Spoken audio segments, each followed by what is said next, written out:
bee.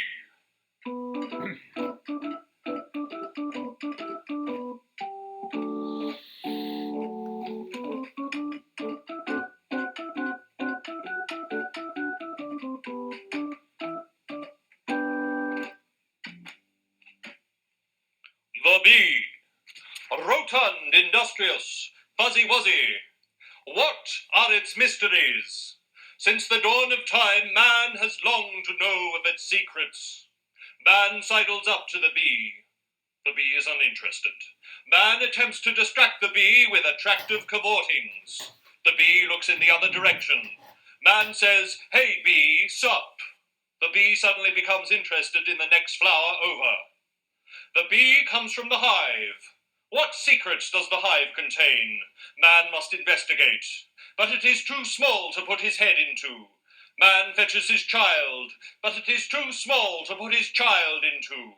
Man can hear all the bees talking. He thinks they are talking about him. He is sure they are talking about him, but he is not sure what they are saying. It is yet another unexplained mystery of the cosmos.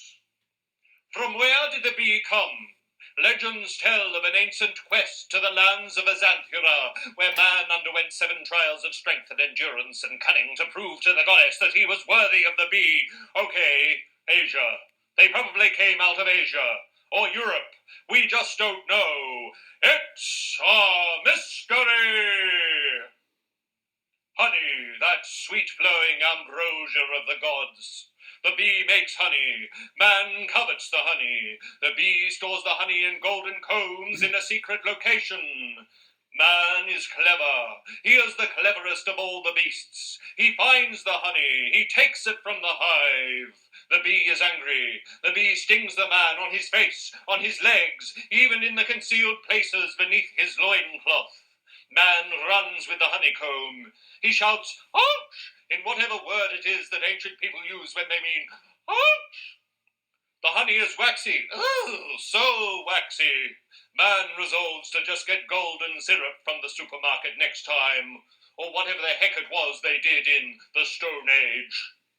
In this way, man became beekeeper, and a timeless mystical union started for the first time. Dangle Wangle.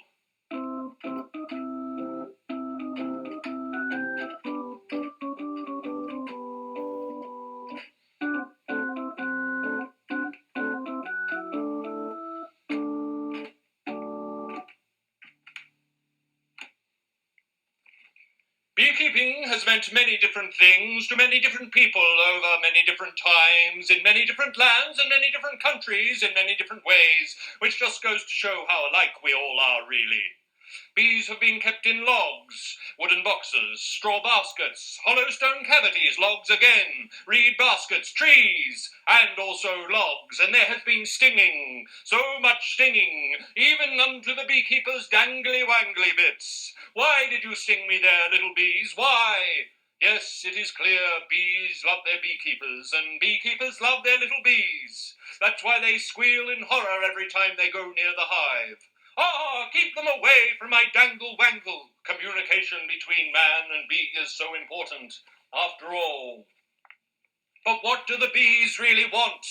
Why have they visited us from their distant bee planet of bugs and creepy crawlies and other weird shit? What demands do they have of us? To find out, let's just go to the source and find out. Here is a bee. Hey, bee. The bee does not talk. What demands do you have of us? The bee remains silent. Again, but in a higher voice. What demands do you have of us? The bee flies away. Given time, they'll talk. I know they will. The cleverest of all the beasts.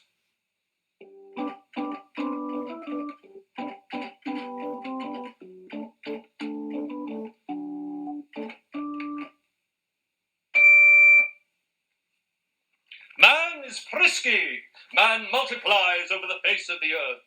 Man builds special hives and special brood combs for himself in towns and cities so he can fit everyone in. Everywhere man goes, the bee goes.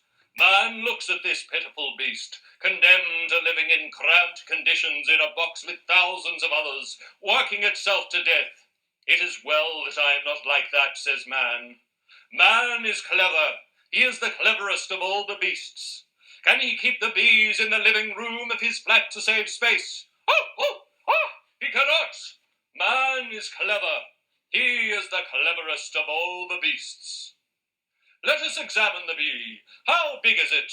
Coming in at 100 meters across, 200 high, and 300 from one end to the other. The bee is also 1 billion years old, making it an ancient hell beast like Cthulhu. But these measurements are only approximate. Some bees are even more so. So it makes it a serious matter when the bee swarms. Swarms have been known to destroy cities in mere minutes, except in Godzilla vs. Hell Cockroach, when Godzilla teams up with a radioactive bee swarm who can fire lasers out of their stings to defend the Earth. But that movie was non-canonical. Exploding Sky Penis.